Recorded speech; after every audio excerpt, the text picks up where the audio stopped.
Olá, sejam todos bem-vindos e bem-vindas a mais um Estúdio de Portas Abertas. Dessa vez nós temos uma convidada mais que especial. A minha amiga, eu posso chamar assim, Ana Luísa Köhler.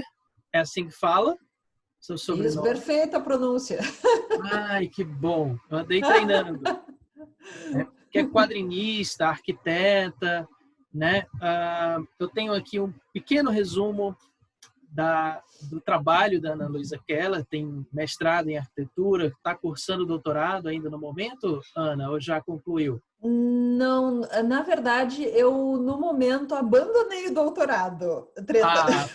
Tá. Mas você chegou a cursar um doutorado, começar a cursar um doutorado no programa, Sim, né, sim. relacionado ao programa de planejamento urbano e regional, né, da Faculdade de Isso. Arquitetura do Rio Grande do Sul. Você trabalha como ilustrador e quadrinista desde os anos 90, não é isso? Uhum, isso aí.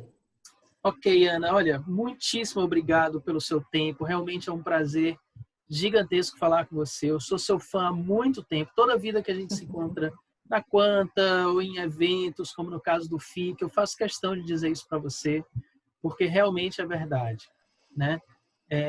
Então, é um prazer imenso realmente tê-la aqui nesse projeto que é tão caro para a gente, para o estúdio, que é um projeto de bate-papo sobre artes. Uhum. O prazer é meu, Daniel. Eu estou muito feliz de estar aqui com vocês, contigo, né? Tentando pegar um pouquinho do calor aí de Fortaleza, porque aqui no sul tá bem frio. Aqui a gente tem que deixar o ventilador ligado o tempo todo. Se tiver alguma interferência de som, a gente já pede desculpa, mas não Uhum. dá para ficar sem ventilador aqui, não. Vamos começar do início, então, Ana. Me conta como os quadrinhos entraram na sua vida, assim, se você teve influência de pai, de mãe, de tio, né? Como você começou alguém lia quadrinhos para você, enfim, como os quadrinhos entraram na sua vida? Bom, eu comecei a ler quadrinhos porque os meus pais liam muito quadrinhos. Inclusive, o meu pai conta que ele, quando era guri, ele adorava ler quadrinho, comprar gibi, né? E os meus avós não gostavam daquilo, né? Tipo, queriam que ele parasse de ler quadrinhos, porque, enfim, eles achavam que era uma literatura, assim, né? Que prejudicava as crianças e adolescentes. E a minha mãe lia muito quadrinho também. E eu me lembro de eu muito pequenininha, assim, deitada na cama com eles, né? E eles lendo quadrinhos do Tio Patinhas para mim, sabe, da Turma da Mônica. E eu acho que foi isso daí que me deixou muito, assim, apegada a essa questão da narrativa visual, sabe? De contar histórias com imagens, desde muito cedo. Legal. Você tem, assim, algum deles era artista, desenhava? Você tem influência nisso também? Na verdade, não, mas a minha mãe e a minha avó, a minha avó desenhava muito bem, e a minha mãe também chegou a fazer aulas de desenho, de pintura. Então, é uma coisa que, assim, meio pela linhagem materna, eu acho, tá na família. E eu tenho uma tia, bisavó, assim, já mais distante, que foi uma das primeiras pintoras de Santa Cruz do Sul, aqui perto de Porto Alegre, que é a cidade de origem do meu pai. Ai, que Então, legal. acho que de alguma forma as coisas foram passando. Eu pergunto isso nem porque eu acho que esteja no gene, não, assim, mas é muito mais pela influência do incentivo, né, da compra de Uhum. materiais, de você ver fazendo, e aí acaba criando esse desejo, essa curiosidade para fazer também, né? Eu pesquisando aqui para esse papo da gente, você disse que meio que desenha desde sempre, né? Sempre gostou de desenhar, mas sempre gostou de observar quadrinhos também. Eu fiquei muito curioso quando você falou que eu gostava de observar quadrinhos de super-heróis, né? E aí eu queria que você falasse, então, das suas primeiras influências como artista. Ah, sim, pois então. Eu acho assim que desde a minha infância inteira, né? Eu tenho um irmão mais novo. A minha infância inteira, os meus pais, principalmente a minha mãe, comprava muito gibi, né? Sabe aqueles formatinhos da Abril que tinha dos anos 80, né? Sei, 90 comprei muito também. também. Ah, olha, esses aí. Então, e eu me lembro assim que ela comprava muito para a gente quando ia no supermercado, quando ia no shopping, né?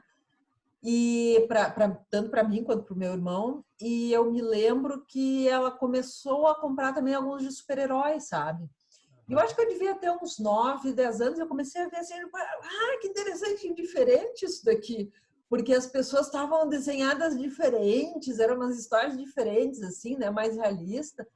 E eu fiquei alucinada com aquilo, né? E principalmente com o desenho do Jorge Pérez. Nossa, Ah, teve assim uma edição dos Novos Titãs, olha só, que eu acho que era a origem daquela personagem da Estelar, né?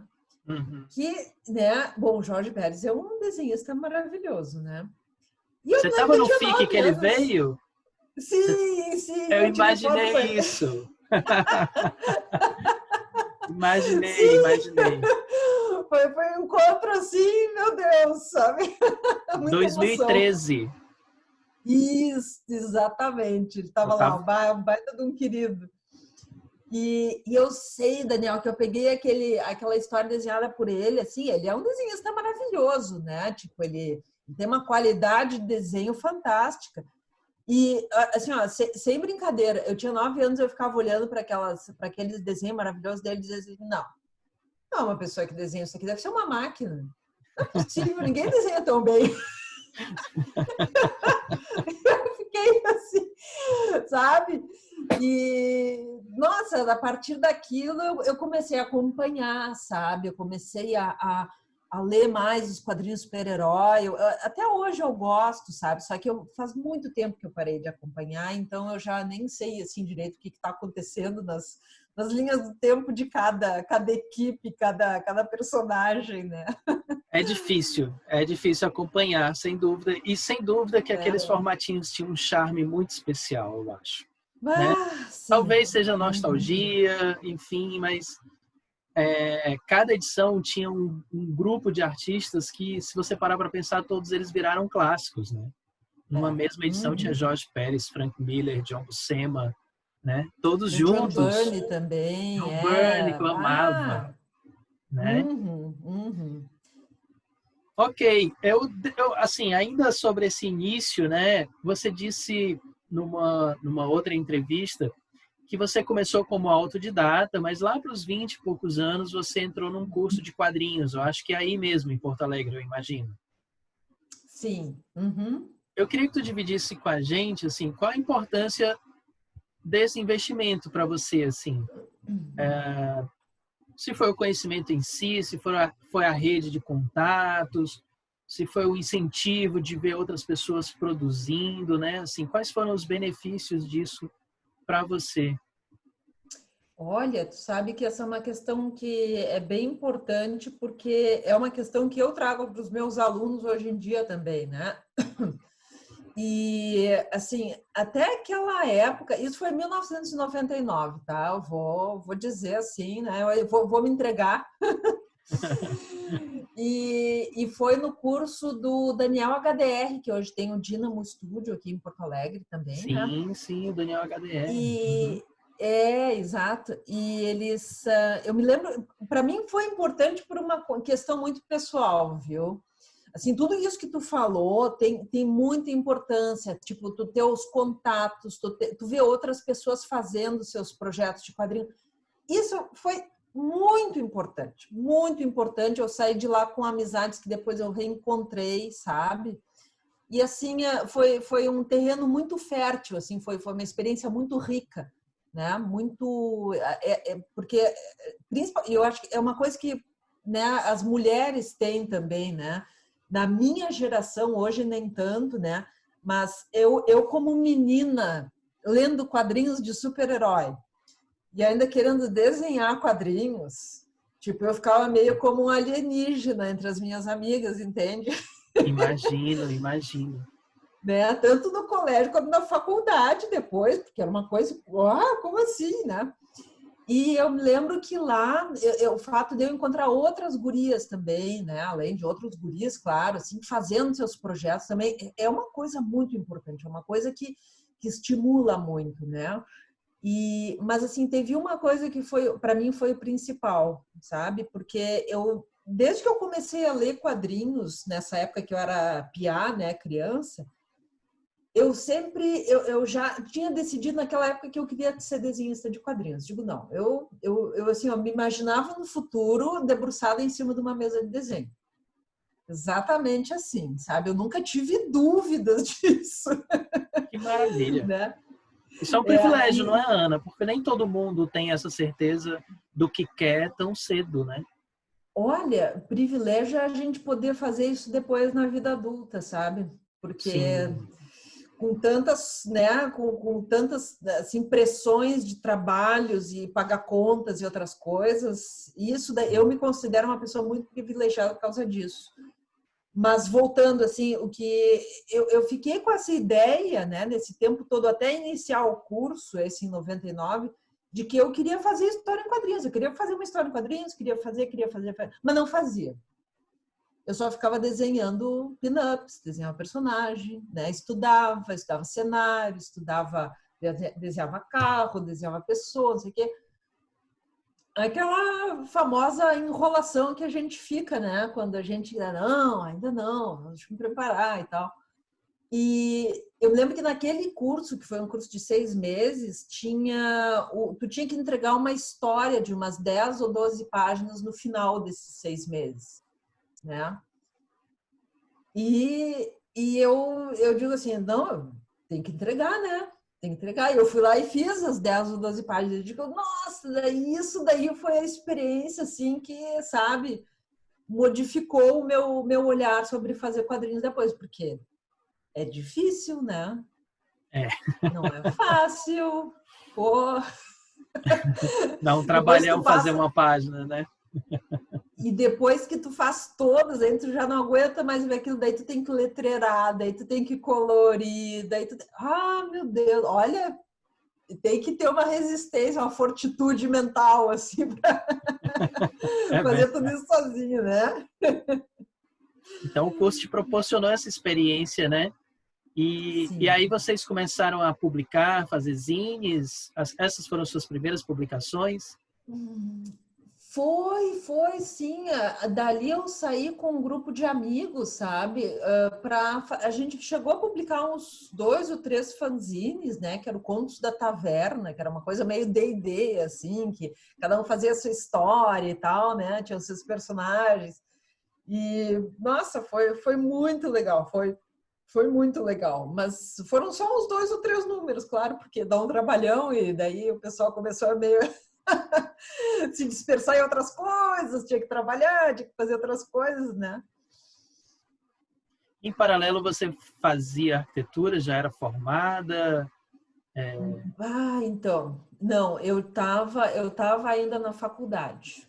Eu estava na faculdade fazendo arquitetura, louca para me ver livre daquilo, porque eu queria fazer quadrinhos, não, sabe? E aí, como aconteceu essa transição, assim, no sentido da carreira profissional, paga, né? Recebendo, enfim. Foi no mercado ainda nacional ou já no mercado internacional, no franco-belga? Olha, para ir assim, eu já fazia ilustração para livros aqui, né? Aqui no Brasil, né?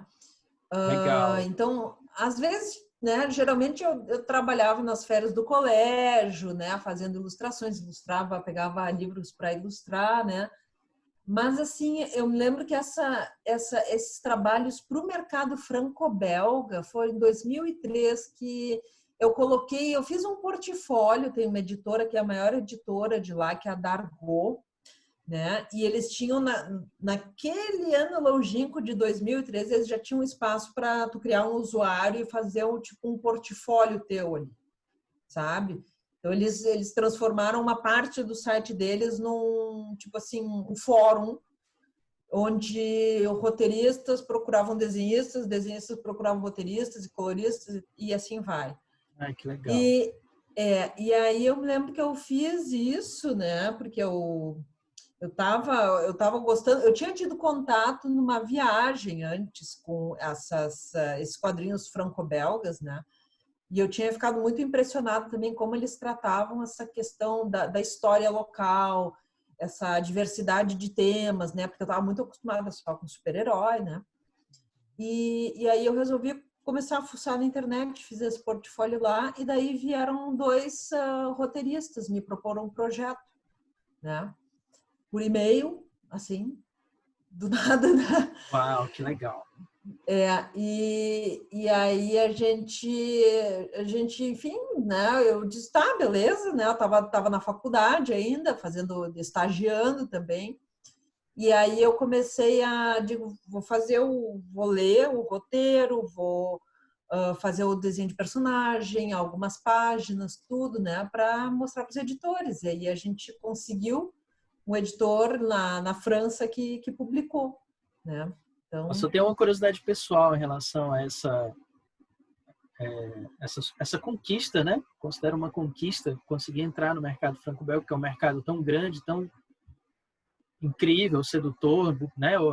Publica álbuns tão fantásticos, que é a barreira da língua. Essa curiosidade você fazia isso tudo em inglês? Você já falava francês? Escrevia e lia francês? Ou como foi isso?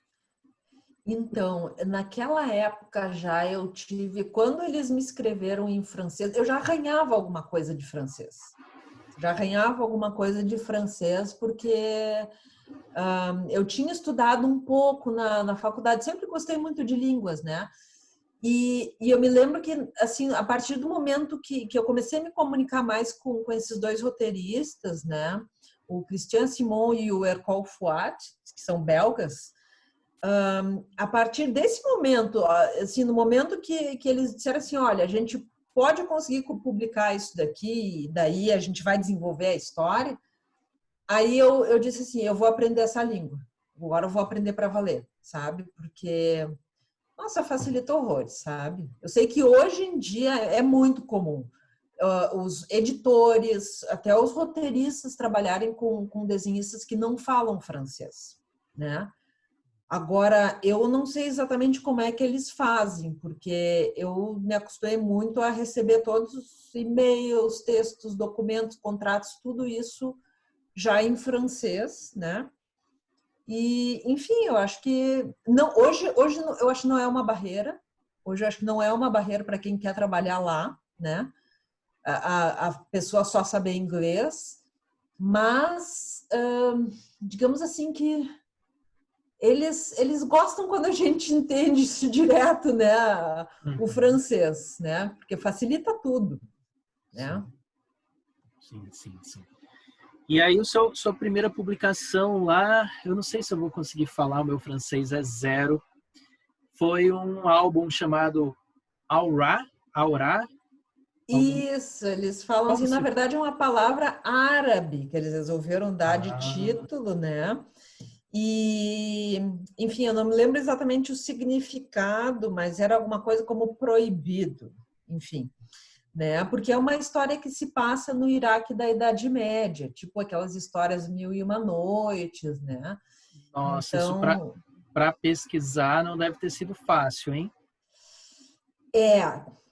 foi assim, eu tive muita sorte porque esses dois roteiristas, os dois autores do roteiro desse quadrinho são pessoas assim fantásticas, sabe? São super legais, são super pacientes, tipo, eles me mandavam um monte de material também para ter repertório gráfico, sabe? E enfim, eu tive muita sorte com eles, né? Então eles Poxa, me facilitaram muito a vida também. eu acho isso fascinante, assim. Eu tenho certeza que vai estar nos vendo e nos ouvindo, assim, muitos quadrinistas ou aspirantes a quadrinistas que têm essa curiosidade, assim.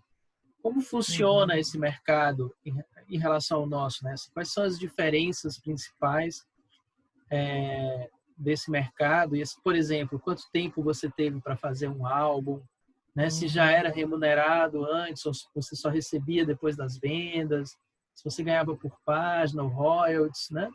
Poderia falar um pouco sobre isso?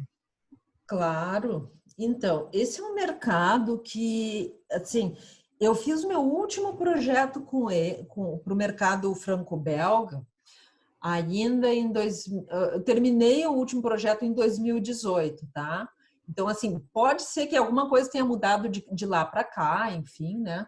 Mas esse é um mercado que antes ele era muito mais fechado, sabe? Em termos de aceitar artistas e roteiristas novos, eles, né, à medida que a internet foi mostrando muitos outros talentos para os editores, né, eles foram aumentando muito a quantidade de títulos publicados por ano. Não sei se tu tem uma ideia dos últimos anos, assim, a média de publicações por ano que eles lançam. Não tenho, não tenho. Olha, a última vez que eu vi, que eu acho que foi uns 2 ou 3 anos atrás, estava em 5.000 títulos por ano. Nossa. Para um mercado que não é o estadunidense, né? Não tem a mesma dimensão, né? Então, assim, o que eu acho é que eu tenho a impressão que eles inflacionaram muito sob pressão do mangá que começou a entrar lá no final da década de 90 e no início dos anos 2000. Porque o mangá, a gente sabe, né? Tem uma produção louca, né? É. E eu acho que isso daí colocou o mercado franco-belga sob muita pressão, sabe? Porque o que acontecia? Os autores lá, eles têm...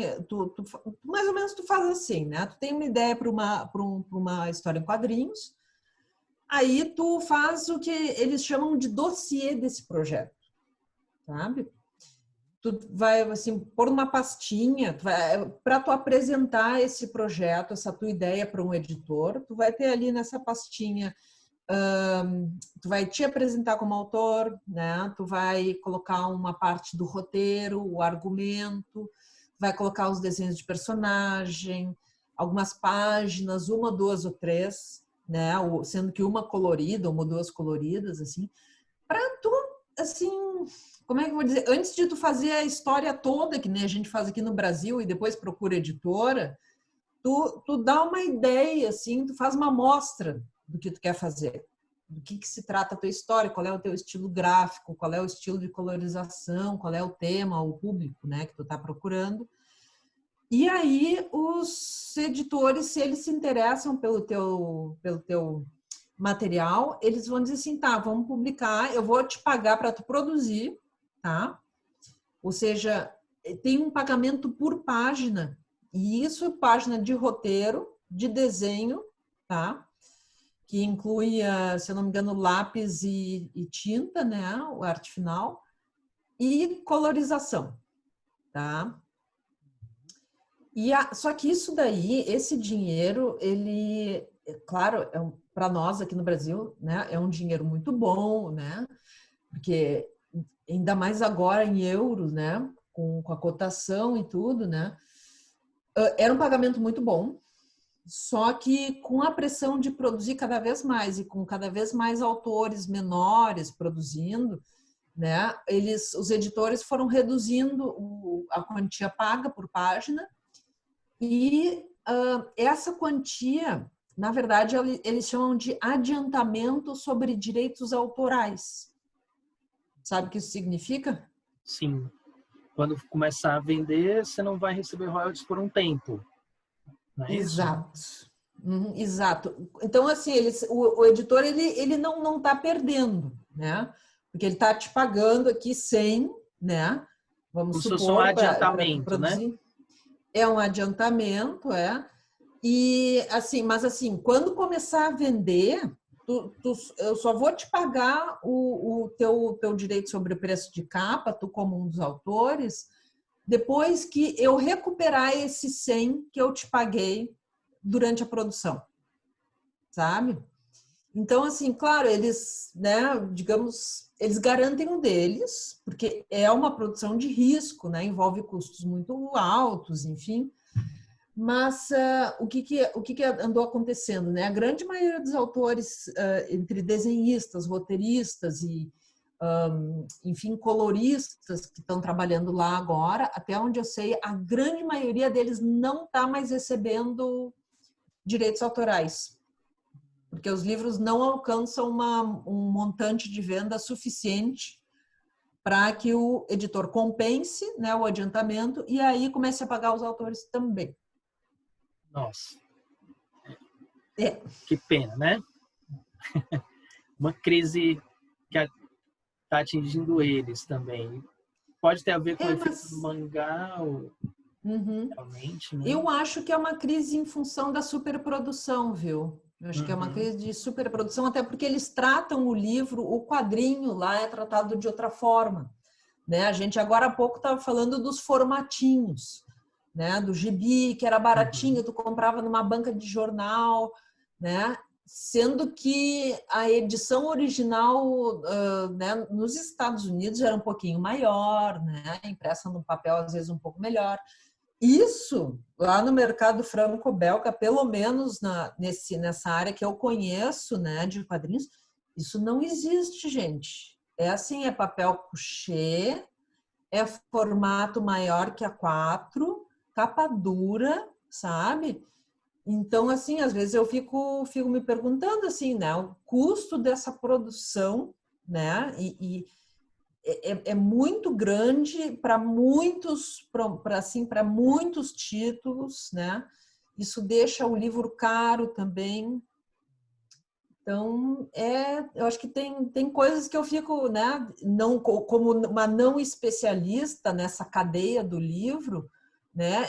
Eu fico me perguntando assim se realmente é sustentável, né?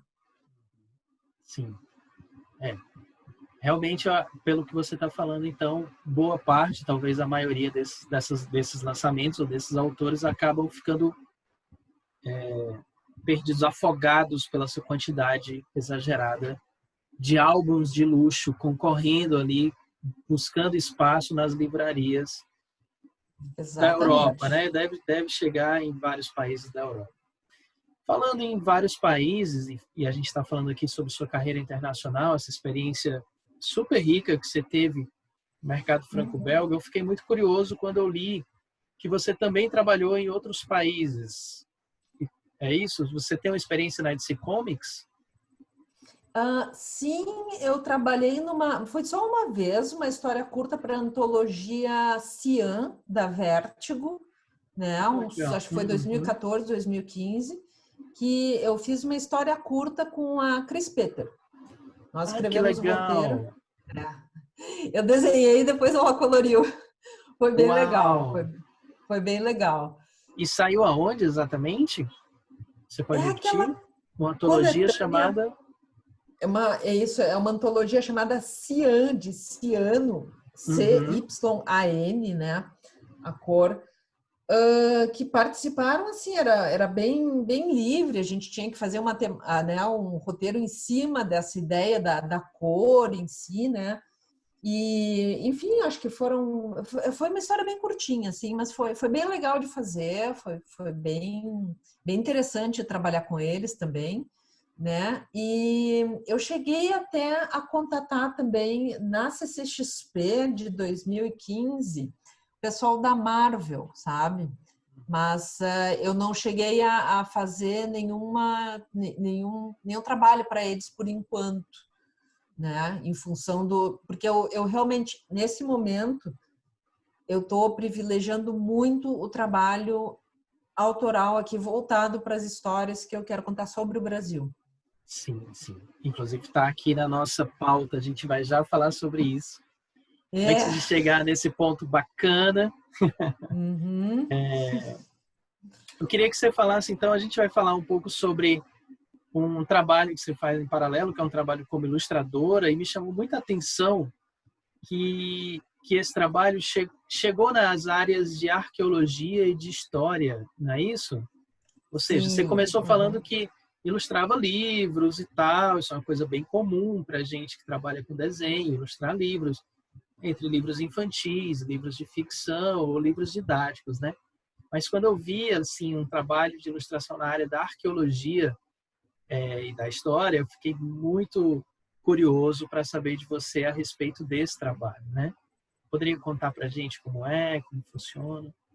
Claro, isso daí eu comecei já faz, olha, faz 14 anos atrás que eu fiz meu primeiro trabalho. Na verdade, foi internacional, tá? Eu tinha, na época, eu trabalhava com um agente alemão, tá? Um agente pequeno, assim, mas que, enfim, ele sempre tinha, foi um amigo que me indicou, e ele sempre tinha muitos trabalhos legais, assim, interessantes, né? Na área editorial. E eu me lembro que naquela época ele me chamou para fazer um. Ele disse que era umas ilustrações para um museu. Eu fiquei assim, ué, né? Nunca ouvi falar disso. E foi uma coisa muito legal, porque me abriu para outros projetos depois, que consistia no seguinte: lá na Europa, tá? Eles têm uma abordagem, pelo menos naquela época, assim, né?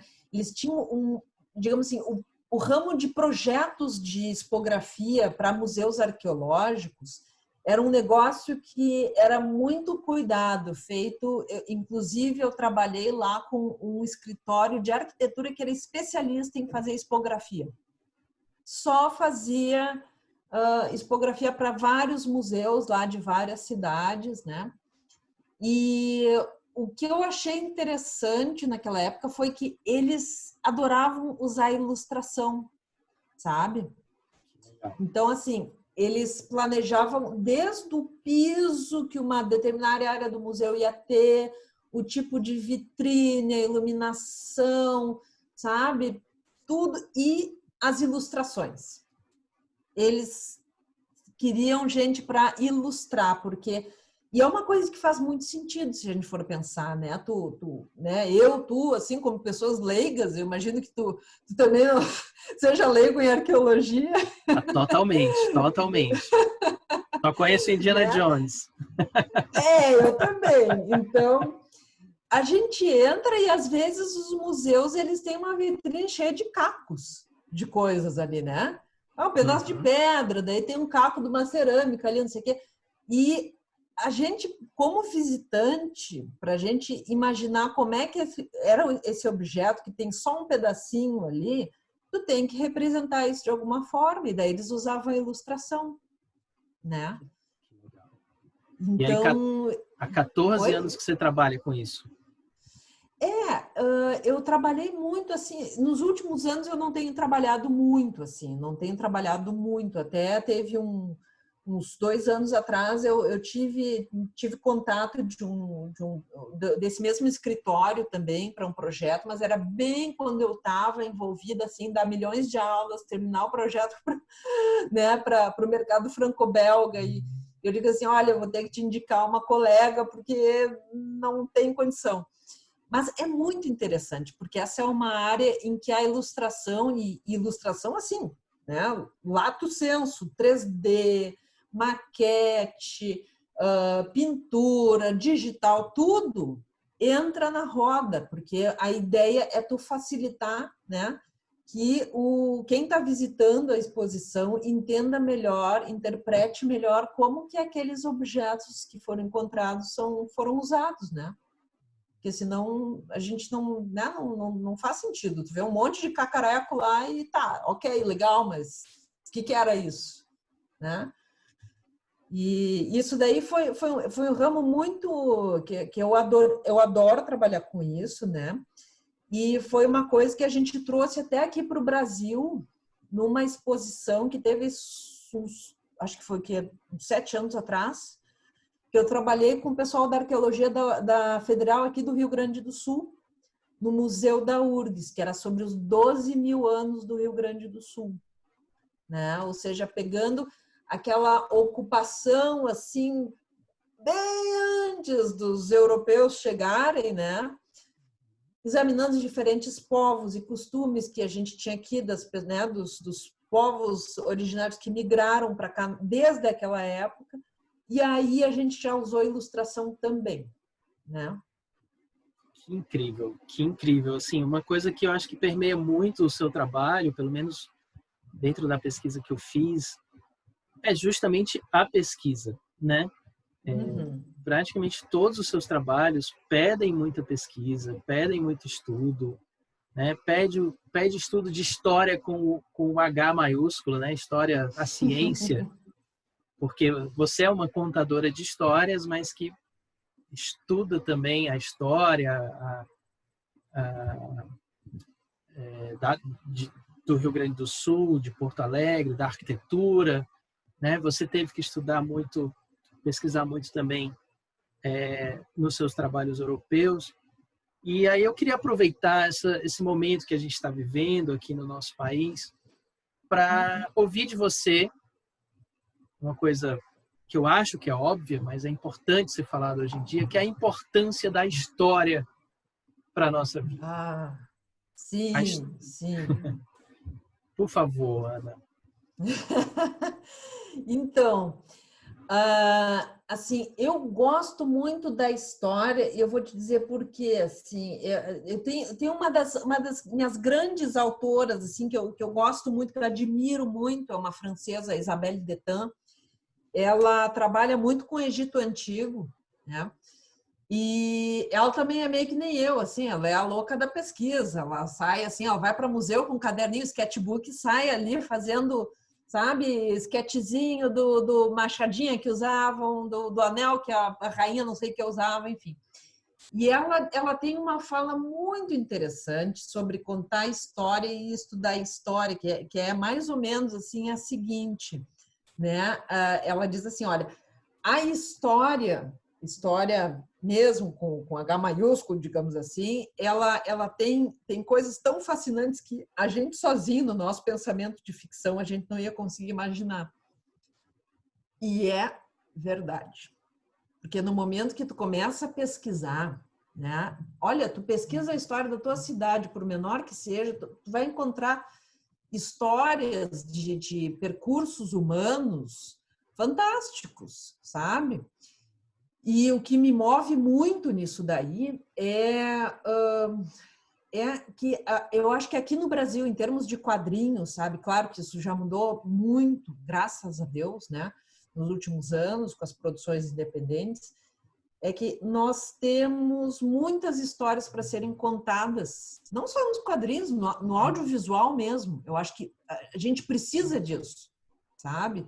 A gente precisa dar para a nossa gente, para o nosso povo, né, acessar essas histórias e essa memória, né, brasileira também, via essas formas narrativas. Eu acho muito importante.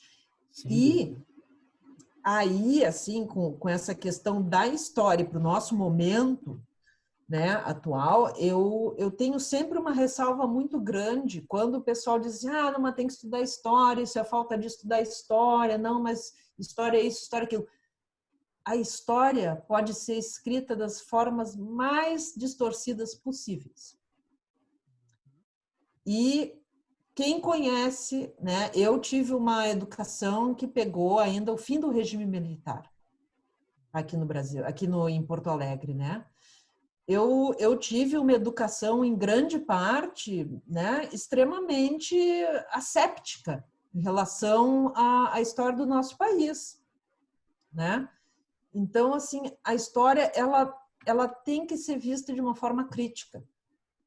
Falta digamos assim, não é só a história que a gente precisa, mas a gente precisa do pensamento crítico também, né?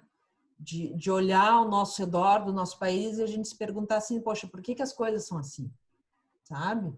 Por que é assim? Não, mas é porque a gente foi colonizado por português e não por holandês. Sempre aquela, né, para exemplificar, né, aquela pseudo, né, comparação que se faz, né, que, enfim, precisa de espírito crítico para a gente ver assim que a história que a gente tem acesso muitas vezes ela não está nos trazendo, né, digamos, todos os componentes que fazem com que a gente possa compreender a nossa realidade hoje. Para falar de uma forma assim bem suave, né? Sim, sim, sim. Eu entendo perfeitamente o que você está falando, até porque também sou da mesma época, na época que eu estudava, né? No colégio eu Sim. ainda tinha Educação Moral e Cívica, o SPB, ainda era o fim do regime da ditadura Isso mesmo, eu militar, também tive. não é? Pois é. E eu acompanho você no Twitter. No Twitter você se manifesta muito politicamente, né? De vez em quando você diz, poxa, como eu queria falar de quadrinhos, mas o país não deixa. É, né? E eu adoro, né? Adoro mesmo. Tanto é que vou Que bom. agora fazer uma provocação, assim. Como você enxerga Hum. esse posicionamento político no seu trabalho? Olha, eu acho muito interessante quando, né, volta e meia, nós no meio dos quadrinhos temos polêmicas, né? Não só no meio dos quadrinhos, mas do filme, sei lá, da ilustração, etc. Que chega alguém e diz assim, mas gente, vocês estão misturando política com quadrinhos? Isso não se mistura. É como se política fosse uma coisa à parte da nossa vida, né? Que coisa louca isso. Olha, eu não sei, mas lembra aqueles quadrinhos do Capitão América batendo em nazista? Aquilo não tem nada de político, tá? Não fica pensando. Sabe? Então, assim, eu acho que as pessoas têm que se dar conta, tá? Que no momento que tu vive em sociedade, tá? Tudo é político. Tudo é político. Tu pode acentuar isso mais ou menos, mas até se tu diz assim, olha, não vou falar de política, tu já está fazendo política, entendeu? E eu acho que isso daí, no trabalho que a gente vai fazer, tanto se eu fosse música, cantora, ou atriz, ou eu faço quadrinhos, isso daí vai transparecer no meu posicionamento também, né? Porque tu quer, no momento que tu quer te expressar de alguma forma, contar uma história, tu vai fazer isso de alguma forma que tu acredita, né? E então, assim, como é que tu vai escapar disso daí? Não tem como, né? Eu penso. Perfeito, perfeito. É isso aí, não tem como. A política não é algo à parte da nossa vida, né? Está no nosso dia a dia. Exatamente. As nossas Exatamente. decisões sociais são decisões políticas. E o que eu quero, assim, que fique claro também que a arte, ela é política. Sim. A arte, ela é política. Ela é uma forma de tu representar o mundo. Sim. Entendeu? E nisso vai aparecer como que tu vê esse mundo, né? E tu pode escolher repetir de uma certa forma ou transformar para tu fazer uma outra interpretação. E eu acho que as pessoas têm muito essa coisa, né? De não vamos falar de política, isso daí não tem nada a ver com política, não sei o quê. Não, vamos perder um pouquinho esse medo, né? Vamos conversar. Olha, isso realmente tá falando de um tal grupo lá da população de uma forma que não é mais aceitável hoje, né? Enfim, é uma longa conversa. Mas muito, muito gostosa, muito bom lhe ouvir, né? Eu ouso dizer, inclusive, que no nosso país, talvez com uma força maior nos dias de hoje, né? Fazer arte já é um ato de resistência política, né? Exatamente. Uhum. Porque tá tudo conspirando contra, né, Daniel? Tá tudo assim, Tudo. toda vez que tu abre o noticiário, tu abre as redes sociais, tá tudo te dizendo assim, ó, o mundo vai acabar amanhã, esquece, tá? Não dá, não serve para nada. E realmente, né, a gente decidir, né, dizer assim, não, eu vou fazer mesmo. Então, já é também uma atitude política, com certeza. Né? E essa atitude de vou fazer, eu tive contato com algo muito especial nesse sentido em 2013, no FIC, quando a gente se encontrou, quando eu adquiri uma prévia do Beco do Rosário, já em Isso. 2013. Você estava ali, tinha uns se não me falha a memória, uns cartões postais pintados, e tinha uma prévia lá, né? E foi no FIC. Então, eu vou usar isso para a gente chegar no Beco do Rosário, mas eu queria passar pelo FIC antes, né? Como um símbolo da importância dos eventos para a gente, Sim. né? E aí eu fiquei sabendo que em 2015 você se tornou curadora do FIC, né? Eu queria saber de você como foi essa experiência, qual a sua relação com os eventos, né? Que importância eles têm para o mercado brasileiro de quadrinhos, Ana? Olha, eu vou te dizer que o FIC, ele é muito caro ao meu coração, sabe? Porque eu estava trabalhando, eles me convidaram, eu fui como convidada em 2011, né? E eu até então, Daniel, eu tenho que confessar, né? Eu conhecia muito pouco do Brasil. Muito pouco, muito pouco. Bom, eu estou aqui, né, quase lá no dedão do pé do país, né? Lá no sul. E Estamos aqui em do lado extremos, né? Estamos em extremos. mas pelo menos eu acho que aí onde tu tá aí no Ceará, no Nordeste, tipo, tu tá mais cercado, assim, tu tem sabe, o país é maior aí onde tu tá, porque aqui, assim, do lado já tá Argentina, Uruguai, né, só se for pra cima. É verdade, é verdade. E eu me lembro que, assim, ter ido pro FIC naquela vez em 2011 mudou totalmente a minha cabeça, sabe? Foi uma coisa assim que me fez me apaixonar muito pelo, digamos assim, pelo contexto todo de quadrinhos do Brasil, sabe? De conhecer gente da Bahia, do Ceará, de São Paulo, sei lá, do Tocantins, de Goiás, sabe? Toda essa grande família fazendo quadrinhos ali. Eu sei que eu fico soando meio poliana, mas é assim que eu sinto. É isso mesmo, eu acho que é isso. Porque eu sei que, claro, a gente também briga muito e tal, né? Mas é inevitável. Mas foi uma coisa que eu vi assim, eu digo, gente, que maravilha isso daqui. Que maravilha, sabe? E aí, quando eles me convidaram depois para ser curadora em 2015, aí foi meio que o sonho se concretizando, né? Porque é muito legal. É muito legal. Eu gosto muito. É uma coisa que está me fazendo muita falta agora, principalmente na quarentena, né? Não poder encontrar as pessoas, os colegas, né? Assim, presencialmente. E eu acho que o FIC, em especial, ele tem essa carga afetiva muito grande para mim também, mas ele como um evento gratuito, sabe? Que traz, né, as escolas públicas, as crianças, que as pessoas podem entrar sem ter que pagar, sabe? Eu acho que isso daí é muito importante, isso daí é incrivelmente importante. Olha, assim, nada contra, né? Tem os eventos que são pagos, são privados, etc. Mas a gente ter essa possibilidade num país como o nosso, de deixar a cultura acessível dessa forma, sabe? Tu poder expor as crianças, né? Que vêm ali da região em torno de Belo Horizonte e tal, é muito importante. Nossa, é muito, eu acho muito importante, sabe? Eu acho que aqui a gente tem, porque eu entendo o Brasil como um país que ele muitas vezes ele tem cultura, ele tem ciência, ele tem tecnologia, mas isso fica assim acessível a muito pouca gente. É verdade. Né? É verdade. É um país muito desigual, né? Em todos os sentidos, eu acho. Sim.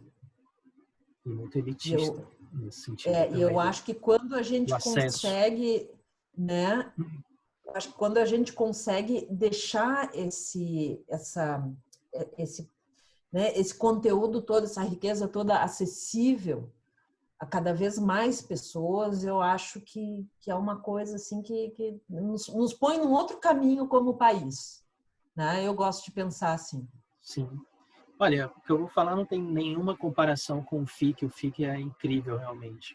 Mas esse espaço que a gente está conversando agora tem essa proposta, tem essa ideia democrática, tem essa ideia de disseminar mesmo ideias sobre arte, produções sobre arte, né? um senso crítico mesmo, que faça as pessoas ouvirem, assistirem e pensarem a respeito, né?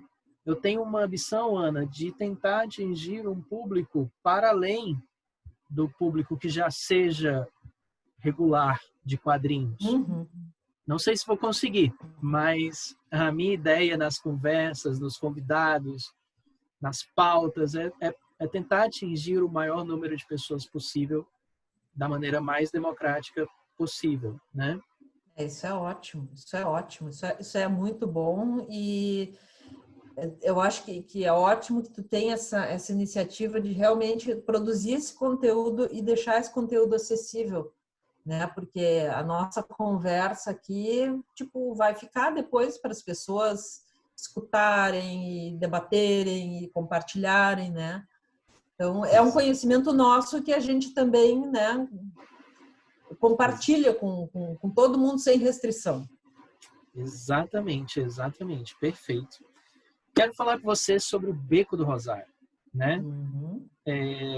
Vou já aqui abrir para todo mundo que anteontem, segunda-feira, anteontem, hoje é quarta-feira, gente, essa gravação está acontecendo na quarta-feira. Na segunda-feira eu garanti na pré-venda da editora Veneta, né, a minha edição, né, do Beco do Rosário. Já estou ansiosíssimo para chegar aqui em casa. E eu queria que você falasse dessa obra, né, uma obra que você vem fazendo há muitos anos, eu venho acompanhando na internet, você divide vídeos de produção sobre essa obra, né? Eu queria saber de você se essa edição da Veneta vai sair em 2 volumes ou se num volume só. São muitas questões, mas por enquanto vamos aí, fala se na Veneta agora vai sair em 2 volumes ou em um volume só para o pessoal já comprar, já garantir seu exemplar. Pois é. Então, essa história em quadrinhos está saindo em volume único, agora pela Veneta, tá? A história completa, porque em 2015 eu tinha conseguido publicar a primeira parte, né? Que eu chamei de volume 1, porque a ideia era fazer em 2 volumes, né? E só que por vários percalços no meio do caminho, que eu fui aprendendo que as histórias autorais às vezes tem que enfrentar, eu consegui terminar ela agora, né? Agora no início desse ano, né? Terminar mesmo, assim. Então a gente decidiu fazer uma edição única, daí completa, né? Até porque vai ser uma tiragem maior. Ela já está em pré-venda ali com desconto, então aproveitem, né? No site da editora Veneta. E o preço está muito bom, por sinal. O preço está muito bom. Quero deixar isso bastante claro. Isso é uma coisa, até voltando à nossa questão de acessibilidade também, essa história em quadrinhos ela foi contemplada pelo edital do Itaú Rumos, né? Então, a gente conseguiu, em função disso também, deixar um preço assim, bem camarada, porque é do meu interesse também que as coisas que eu faço possam ser acessadas. Não adianta, né? A gente fazer trabalhar e daí só 5 pessoas conseguem comprar, porque é um preço absurdo. Não faz sentido. Maravilhoso ouvir isso. Então, isso para mim foi bem importante também. Eu fiquei bem feliz que ficou um preço assim, né, bem razoável. Acho que está um preço legal. E, enfim, E aí, para as pessoas que estão ouvindo isso já entrarem, já comprarem, faz uma sinopse aí da história, um resumo do que se trata o Beco do Então, do que se trata o Beco do Rosário. Pois é, o Beco do Rosário é uma antiga rua daqui de Porto Alegre, tá? Em função disso que a gente falou agora há pouco, desse trabalho que eu fazia para museus, que eu muitas vezes fazia reconstituição, ilustrações, que eu reconstituía partes inteiras de uma cidade, sabe? Usando o desenho, para as pessoas visualizarem como era essa cidade antes, né? Eu comecei a pensar assim, por que tu não tá fazendo isso na tua cidade? Por que tu tá fazendo isso numa cidade lá do outro lado do Atlântico, sabe? Eu comecei né? E como eu tenho eu tenho na faculdade de arquitetura, eu era monitora de evolução urbana e fui muito ligada daí à história urbana, as disciplinas de história urbana, né?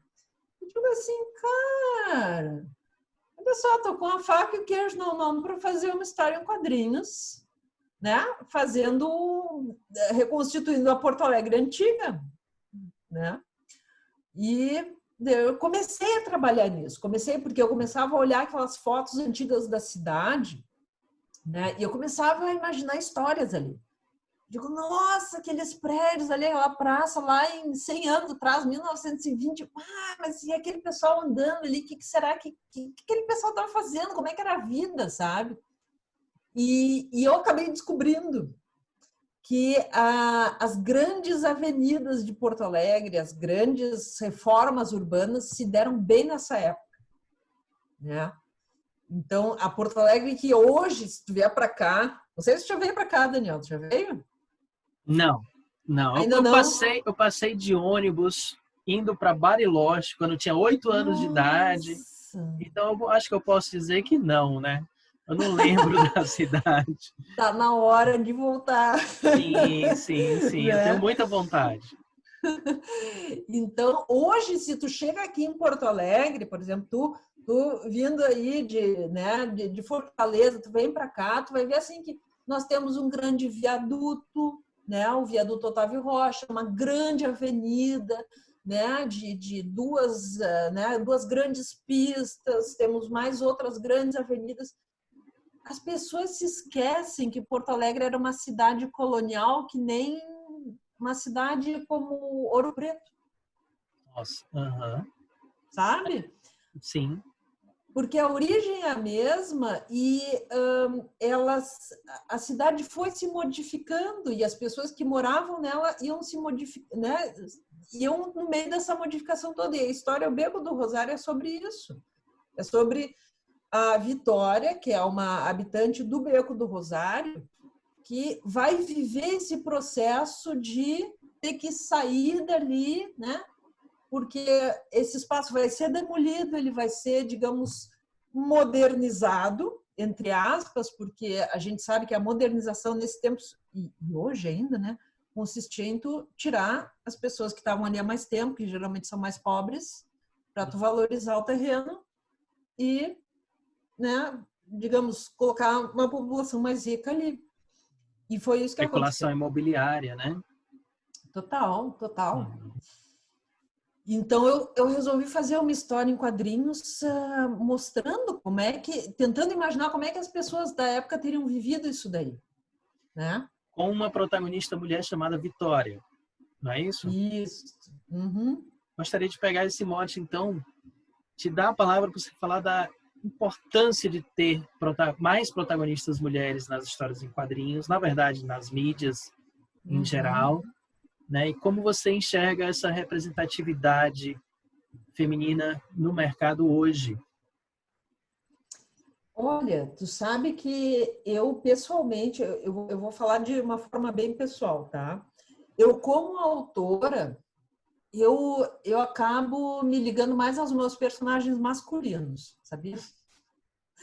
Uhum. Então, assim, eu acho que essa questão do protagonismo ela é importante, mas ela tem que vir realmente, assim, tem que ser uma coisa que vem do autor ou da autora de uma forma muito espontânea. Eu não acredito muito nessa coisa assim de agora eu vou fazer uma história em quadrinhos ou um filme com uma protagonista mulher assim assado porque eu quero passar tal e tal mensagem, sabe? Só com esse intuito. Eu acho que tu tem que contar a história que está dentro de ti naquele momento. Se é com um protagonista mulher ou homem, assim, eu acho que tem que ser fiel ao conteúdo que está dentro de ti naquela hora, né? Dito isso, igual é importante sim, né? E eu acho que tem muitas autoras e muitos autores também que eu conheço, né? Fazendo trabalhos muito interessantes com esse protagonismo feminino, colocando as questões né, da experiência de vida das mulheres em primeiro plano nas narrativas, que isso sim é uma coisa que não era tão comum, né? Esse olhar de ter outras prioridades na vida, de ter outras perspectivas, outros medos quando você anda na rua, né? Isso daí não era uma coisa que tu via tanto assim né, nos autores homens. Mas para mim, como autora, eu ainda fico muito fiel assim a história que eu quero contar naquele determinado momento. Eu te confesso que eu não me atenho tanto a isso agora, assim, sabe? Eu achei incrível o que você falou, incrível, né? De certa forma, eu sempre penso também que a história vem antes, né? E a gente coloca o que a gente pode, o que a gente consegue a serviço da história, né? A serviço da ideia, incluindo o protagonista ou a protagonista, né? Exato. Massa. Massa é uma gíria nossa, que não sei se vocês falam massa aí também. Sim! Ah, falam? Ah, beleza. É. Eu falei massa e disse, pô, será que ela entendeu? Ana, você é uma artista incrível, uma pessoa incrível, assim, de ouvir é maravilhoso. Você tem inúmeras qualidades, artisticamente falando.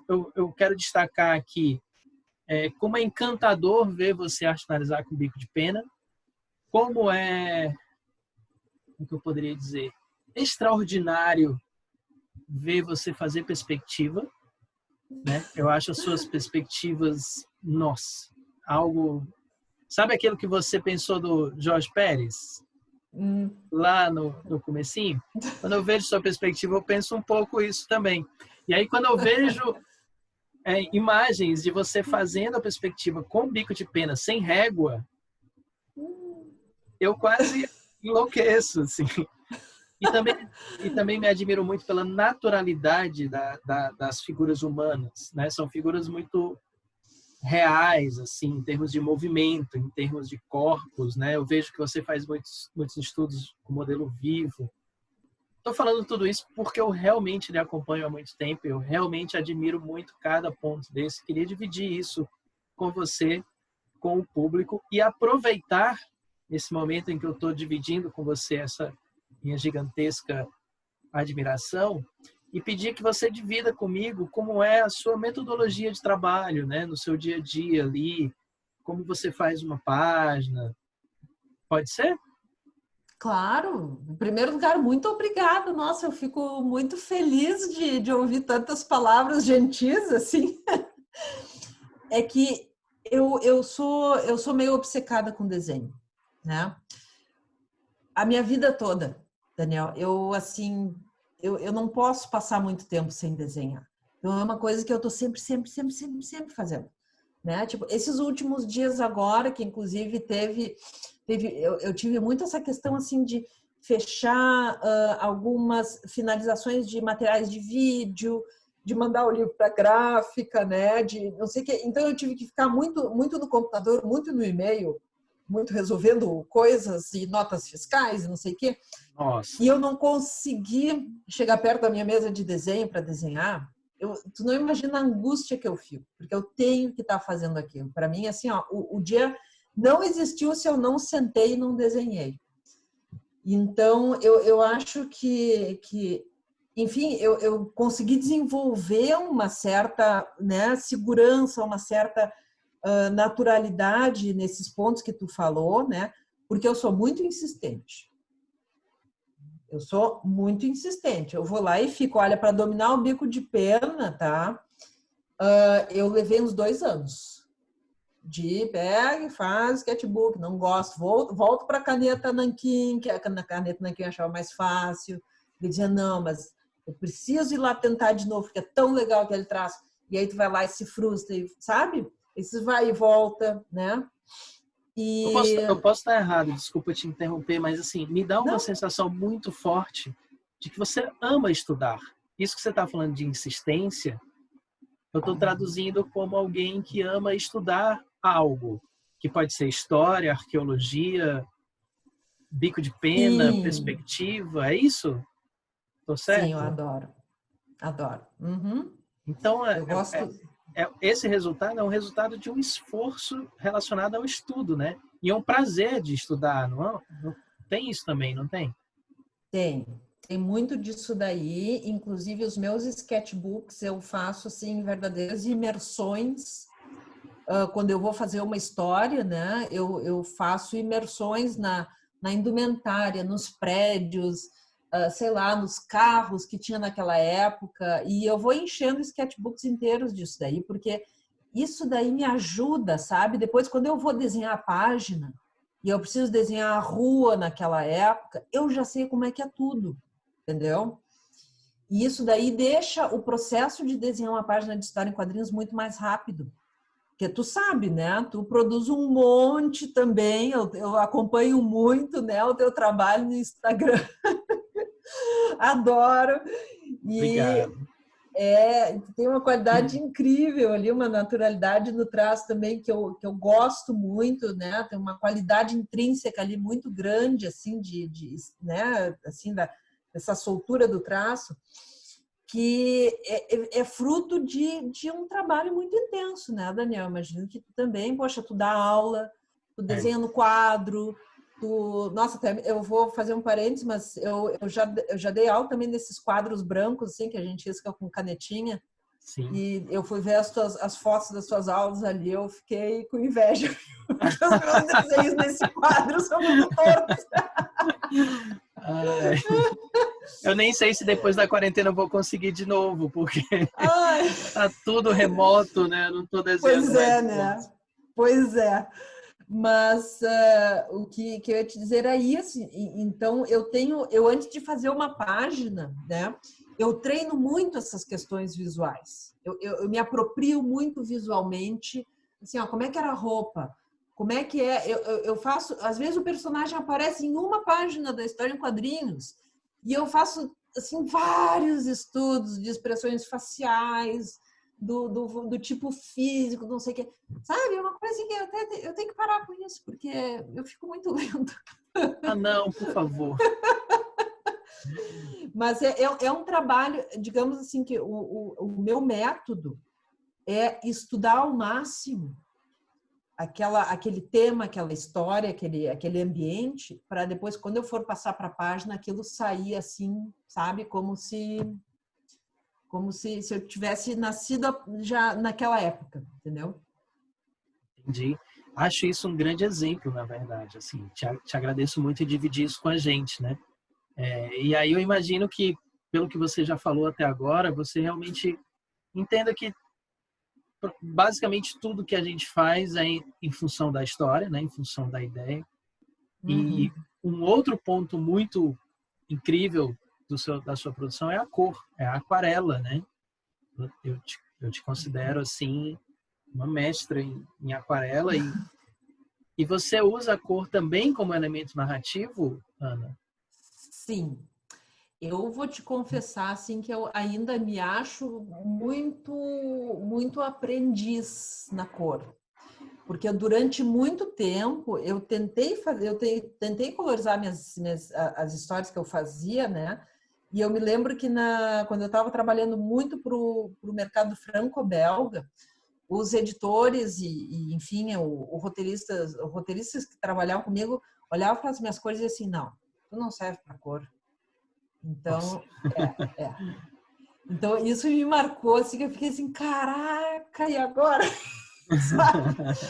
Então, assim, ó, o que vocês vão ver quando se vocês comprarem o Beco, ou vocês olharem minha conta no Instagram, é peitaço, tá? Em grande parte é assim, eu tô fazendo do jeito que eu sei fazer. Tipo, eu fico super feliz quando as pessoas, que nem tu agora, me dizem assim, nossa, porque tu faz tão bem, eu adoro, não sei o quê. Porque eu fico pensando assim, nossa, mas as pessoas não fazem ideia do que é quando a gente, né? Porque a gente, no momento que está fazendo, está com milhões de decisões ali, onde é que tu vai fazer a sombra, tu vai botar uma cor assim, um assado ali. Para mim, tudo isso ainda é novo. Eu confesso para vocês. Ainda é novo, porque eu tive que conviver durante muito tempo com essa coisa das pessoas profissionais, né? Lá de fora, dizendo assim, ó, não, a tua cor não tá boa ainda, vamos botar um outro colorista, entendeu? Entendi. Então, assim, de novo, eu estou sendo insistente. Mas olha, para o meu olhar, porque eu não estou aqui no estúdio, não tenho como te mostrar, eu estou em casa. Mas Uhum. aqueles cartões postais que eu adquiri no FIC, eu coloquei na parede do estúdio. Ah, que bom saber. Porque o desenho é lindo, as cores são lindas, e daquela época que eu quero muito ler O Beco do Rosário. A gente está chegando aqui Pois, na nossa beleza. fase final do papo aqui, a gente tem tempo, espaço para você falar o que você quiser. Eu estou um pouco preocupado com o seu cansaço, a gente está no fim do dia. Eu estou bem. Eu tô amando o papo, estou adorando conversar com você. Que bom. Então, eu queria começar essa parte final perguntando para você uma coisa que eu venho perguntando para todo mundo que eu estou conversando nesse período. Assim. O que mudou para você na sua rotina, na sua produção, com a quarentena, com essa pandemia tão, enfim, É, olha, assustadora que estamos vivendo? assustadora, é um desafio mental, né? Porque a gente está toda hora com essa nova rotina e eu não sei se aconteceu contigo também, mas eu sinto como se eu estivesse segurando a respiração, sabe? Que agora parece assim que, nossa, tu vai botar o pé para fora de casa, tu precisa esterilizar o teu sapato, passar álcool gel na mão, e daí tu precisa de uma máscara. Sabe, a vida ficou tão assim, esquisita, né? Tensa, não é? Tenso, é isso mesmo, tenso. Isso daí eu acho que pesa muito, né?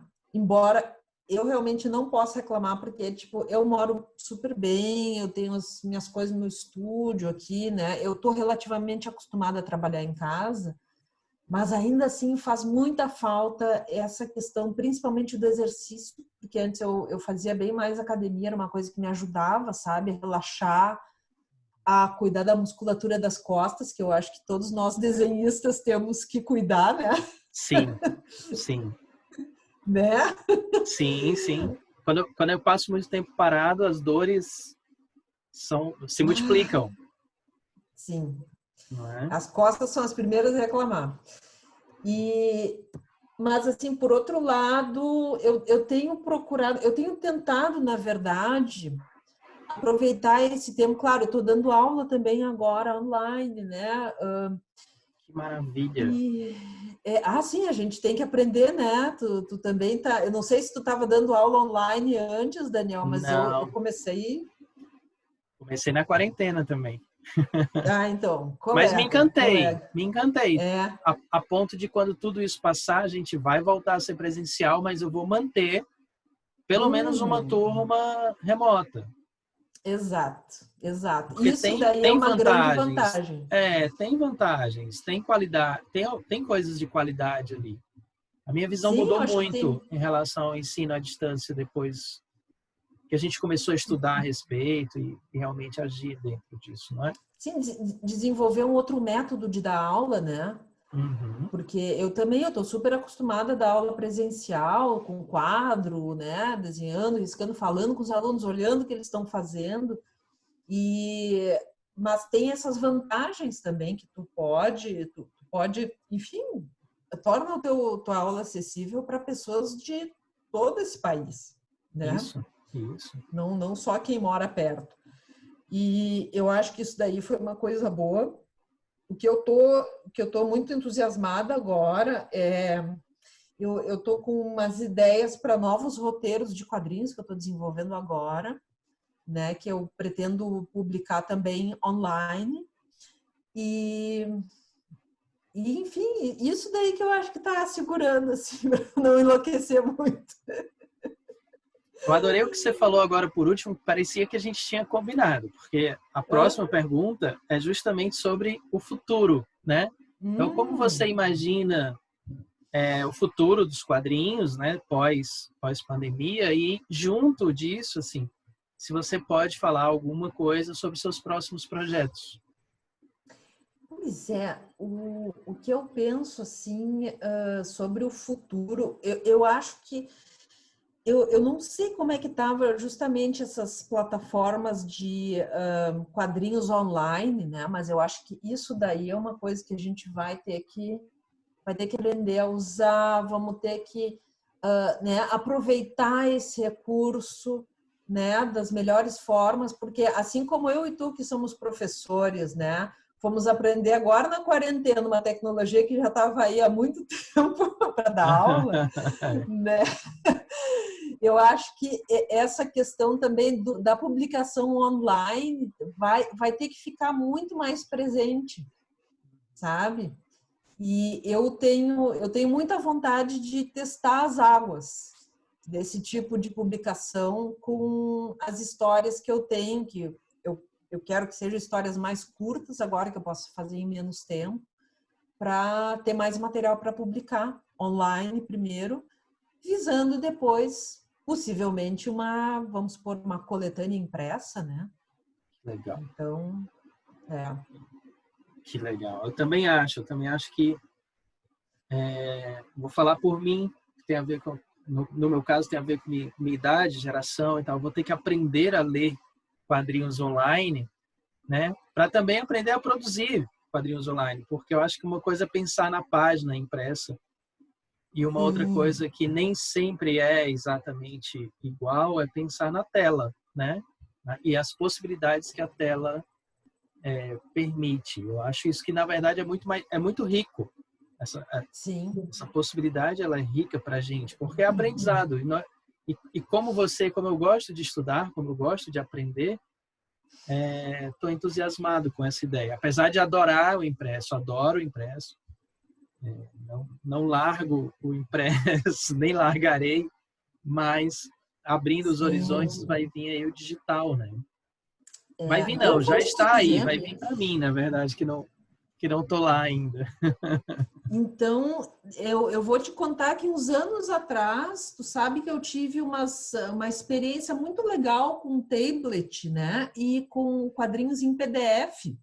Quadrinhos antigos do mercado franco-belga que eu fui achando, assim, pelas internets da vida. E tu sabe que eu gostei de ler eles no tablet, porque eu conseguia dar zoom nos quadros e aumentar assim para ver, olha só o detalhe da arte final ali, que legal. É uma coisa que ele não consegue no impresso, né? Então, eu acho que tem coisas muito legais aí, viu? Eu acho que tem coisas muito interessantes para nós, como profissionais dos quadrinhos. E imagino até fazendo um link com a nossa conversa, assim, até a questão da democratização mesmo, de chegar em mais pessoas num preço mais baixo, né? Numa qualidade que envolva cor, por exemplo, que imprimir algo colorido é muito caro, né? Excelente ponto. Excelente ponto. Com certeza, nossa, com certeza.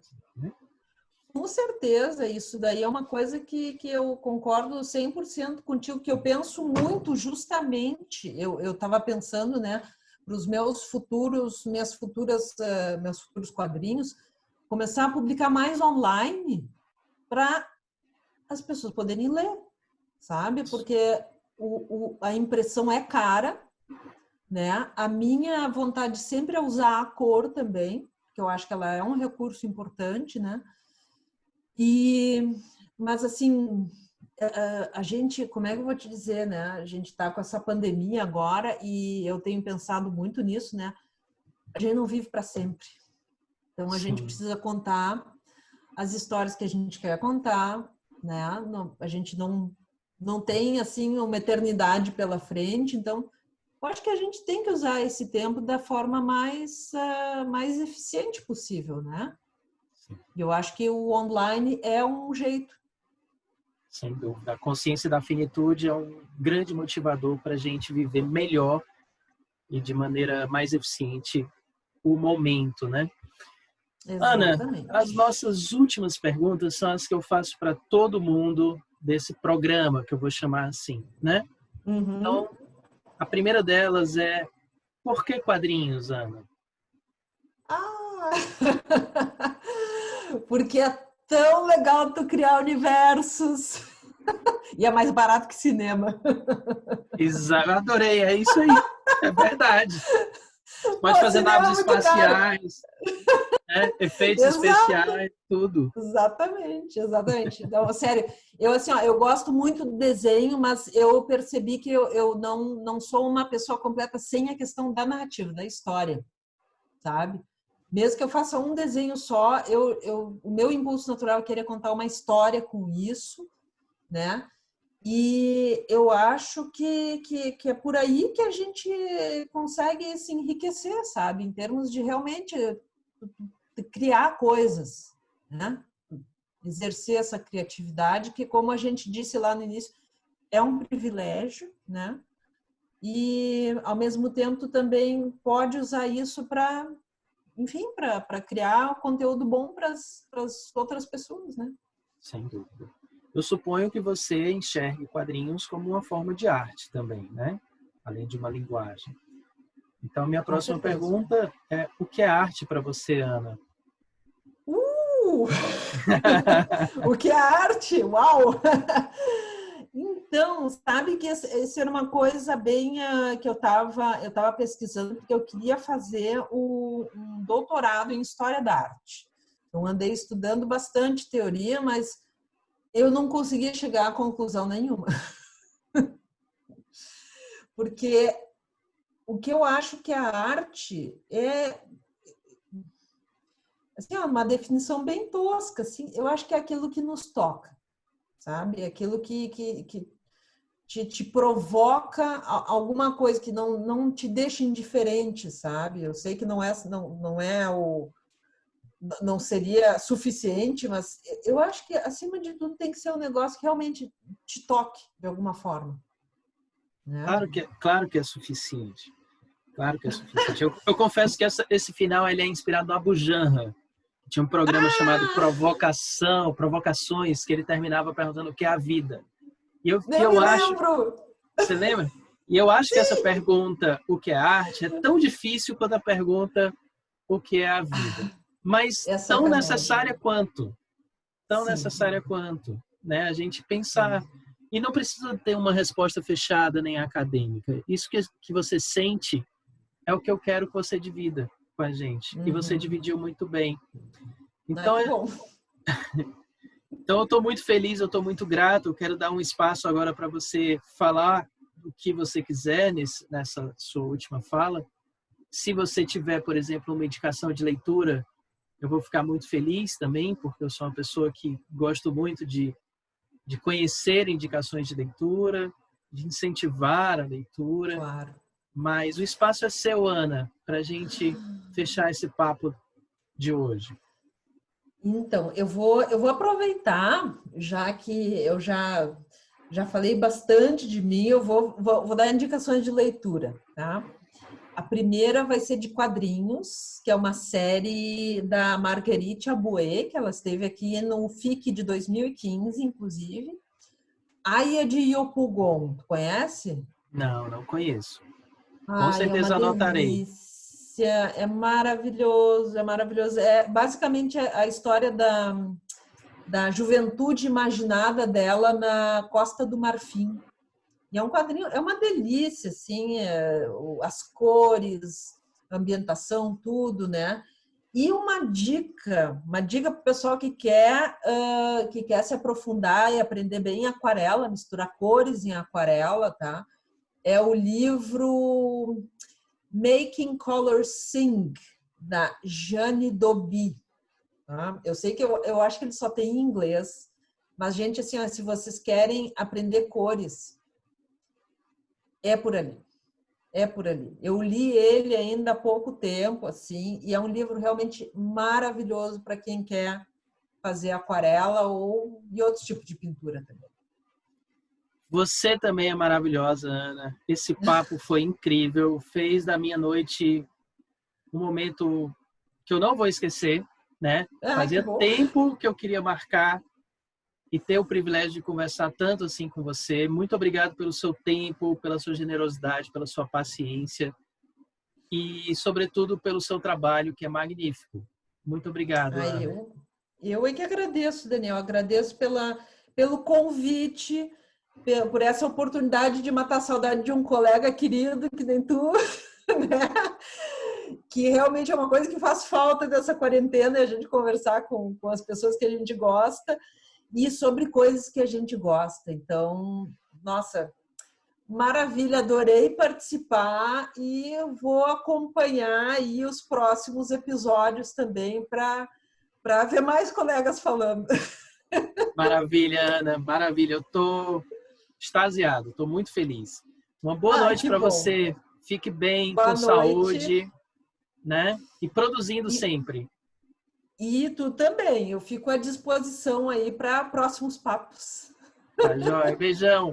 Tá? Tchau, tchau. Tchau, querido. Tudo de bom para você.